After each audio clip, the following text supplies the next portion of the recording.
We have a lot of squeeze bottles and small dispensers for things we buy in bulk.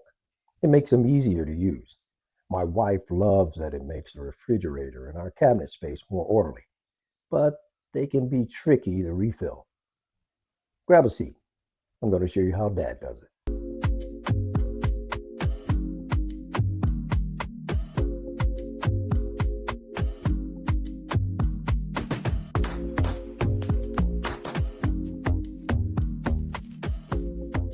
What Dad can do. Heinz is our ketchup of choice, and we buy it in the larger bottle.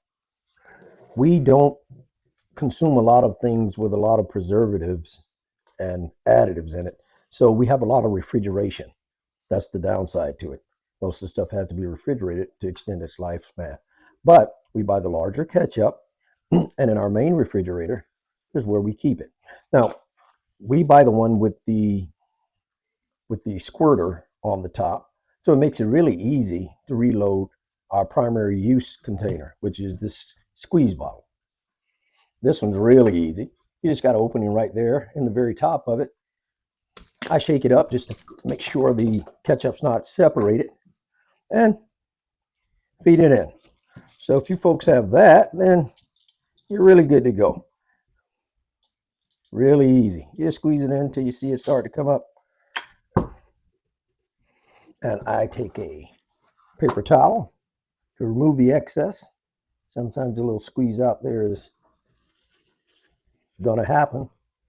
But here we are, 100% on the ketchup. Now, I always wipe the threads of it no matter what. Something I learned from my mom. It's nice to be clean, and it doesn't make it all yucky when you get ready to take the lid off next time. And that's how we do something simple as ketchup and mustard, both in the squeeze form. Well, when you get into something like our oil that we usually use this sprayer, and it makes it a whole lot easier to use when I'm cooking eggs or something, or maybe I'm cooking my bread and I want to just lube the pan. It's nice to have a sprayer instead of dumping it in with something like this, the regular bottle that they come in. We used to use the Pompeian, but I found that the Kirkland olive oil is almost identical as extra virgin olive oil. We love this one. We get it in bulk, and the flavor is outstanding. Save a lot of money by buying this instead of the Pompeian in this volume. So what I do is I keep this smaller one in the cabinet to reload this one, the sprayer, and we keep this larger one here, the bulk, in the cupboard. So a lot of people have a lot of difficulty with pouring. So let's explore that. My wife always has me pour everything. She says I do it good. So I'm going to show you folks how I do it. If you are pouring something and you keep it right on the lip of it, that gives the fluid a path to run to. It's much like water. It takes the path of least resistance. It doesn't want to cascade over. It wants to run down this lip and down the other lip. And often it'll run down the side of the container you're dumping it in. Surely you've experienced that. So the way I do that is I make sure that I'm just a tad bit above it. And you got to have enough volume coming out to push it where you want to go. Keep it off the lip and a little high. And there you go. Now you may notice that when the stream is coming out, it's pretty wide, but a little beyond that, it's thinner. So that's what you want. So you don't want it up close where the stream is wide. You want it down where the stream comes out of the lip and converges again back into the small hole you're dumping it into. So I reload this one. Now you can do the exact same thing with the sprayer. Now this one's a little more challenging because that hole is a whole lot smaller. So I'll demonstrate that again.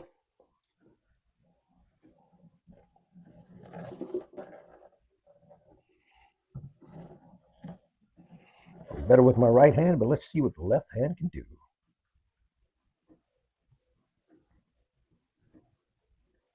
Keeping it high, watching the narrow stream.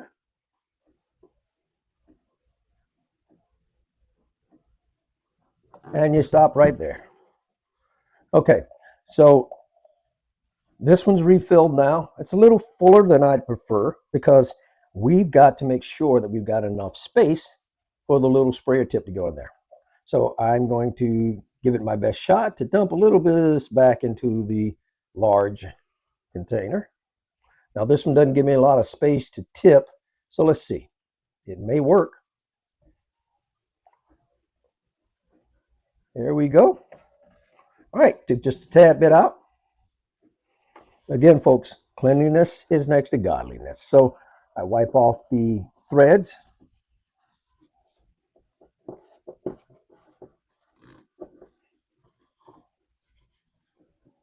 And then you can put the top back on. You got enough space in there for this tube to take up some of the volume of the container and the sprayers together. Now that takes a little practice, folks, to be honest with you. Sometimes if I'm not paying attention, I'll dump everything all over the counter too. But that's the easiest way to get that done. Now we do use lemon when I'm cooking. I spritz things with lemon. My wife actually washes and cleans things with lemon. And this one I do the exact same way. Now it's a little thinner than the oil. So you're going to run into the same situation. You're going to have to make sure that when you pour this, that you are ready. Okay, so I'm going to attempt this again with the left hand.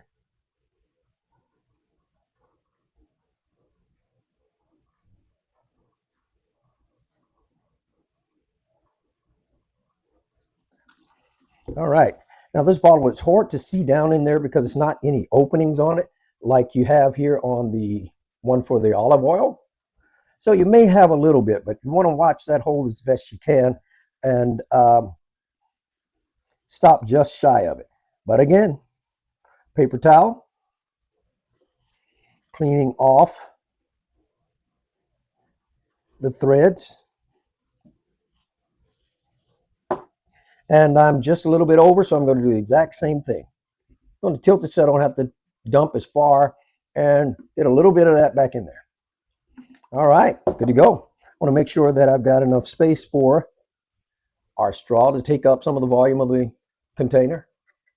And we're good to go. All right, lemon juice is refilled. This Texas Pete is wonderful. Now we have a large throat on this one. So this one is child's play. We simply take off that large mouth. Now I like these a whole lot better. It's difficult to find them. They actually flex pretty good and they're pretty strong. So really love those. They're hard to find. If you can find one with a wide mouth, that'll make your whole life easier. But you just open it and dump this one. This one is, again, child's play. But I leave a little bit of space so I don't make a giant mess.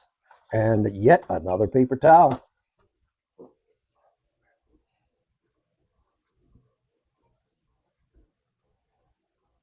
You will thank yourself for keeping these threads clean.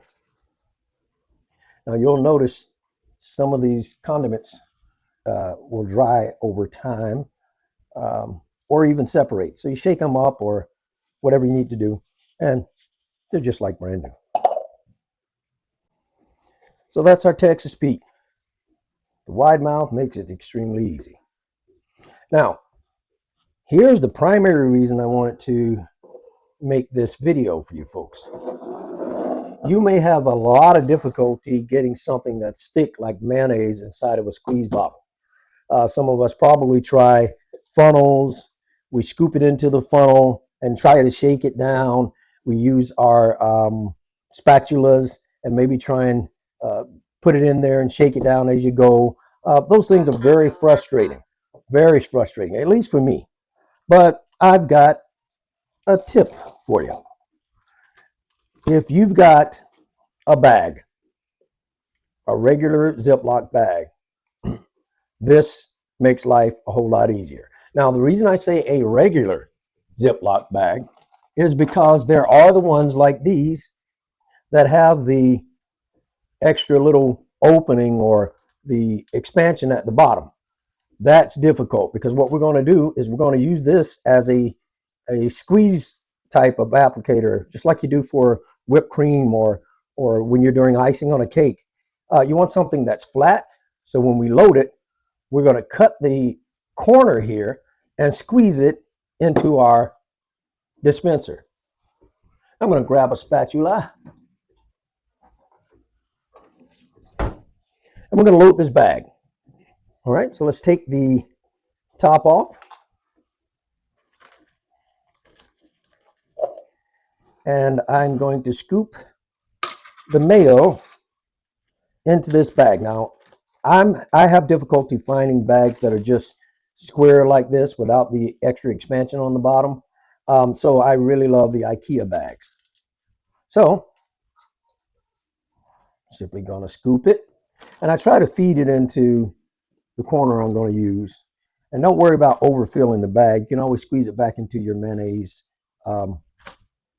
container.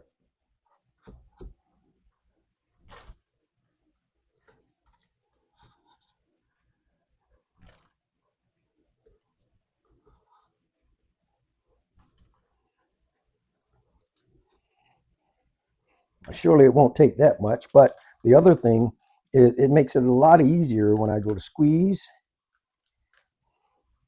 that I have something to actually squeeze on. All right, so got it loaded in there. Now what I do is I go ahead and take as much of the air out as I can and go ahead and zip that. Now, next, I need my scissors. And to make life a little easier with everything, I go ahead and I push all of the mayo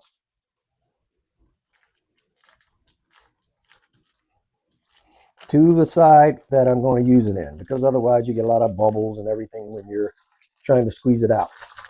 So get all over to the corner that I'm going to squeeze it out of. And then the tip, this little portion here, you want to cut that off. Now, depending on how fast you want it to fill is how big the little portion is that you're going to take off. I don't like to linger too much with it, so I'm going to make it a fairly decent size here. And now I've got a dispenser for it. So I'm going to group it up, the edges, sit it over. I'll grab these two triangular edges here, and I'm just going to squeeze. Just like applying icing to a cake. You hear that little noise from the air? And there we go. It's as easy as that. Now, remember I told you about the excess? All you got to do now is put it back into your mayonnaise container. Squeeze it right back in there just like we did into the squeezer, the squirt bottle. So no waste, no haste. All right. Now the bag is trash, or I guess if you folks want to keep it, if you're fans of avoiding waste like me, maybe you want to do that. But here we are. And now we just put our top right back on the mayonnaise. So that's how I refill all of my small dispensers and my squirt bottles.